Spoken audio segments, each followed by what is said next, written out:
Pemirsa, Ketua Satgas Penanganan COVID-19 Doni Monardo mengusulkan Bali dan Aceh masuk ke dalam provinsi prioritas penanganan COVID-19.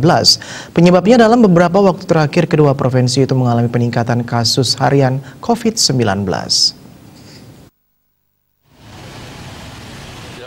Ketua Satgas Penanganan COVID-19 Doni Monardo mengusulkan Bali dan Aceh sebagai prioritas, totalnya akan menjadi 10 provinsi bila usulan disetujui. Sebelumnya 8 provinsi yang masuk prioritas penanganan COVID-19 adalah DKI Jakarta, Jawa Barat, Jawa Tengah, Jawa Timur, Sumatera Utara, Kalimantan Selatan, Sulawesi Selatan, dan Papua.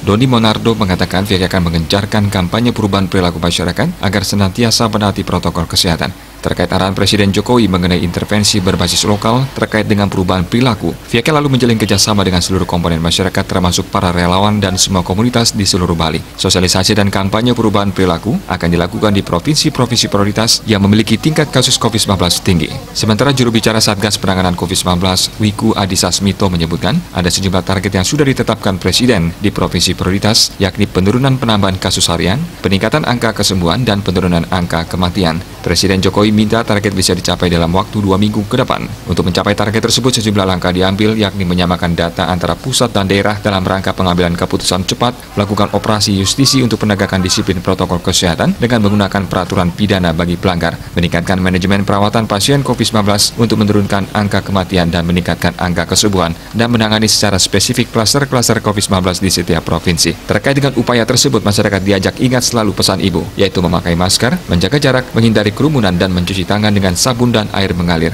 Bila abai, bukan hanya diri sendiri, tetapi juga keluarga dan orang-orang yang kita cintai terancam bahaya. Jangan sampai menyesal karena tidak mendengar pesan Ibu. Bisa jadi ibu kita sendiri menjadi korban kelalaian kita. Bali Pos melaporkan.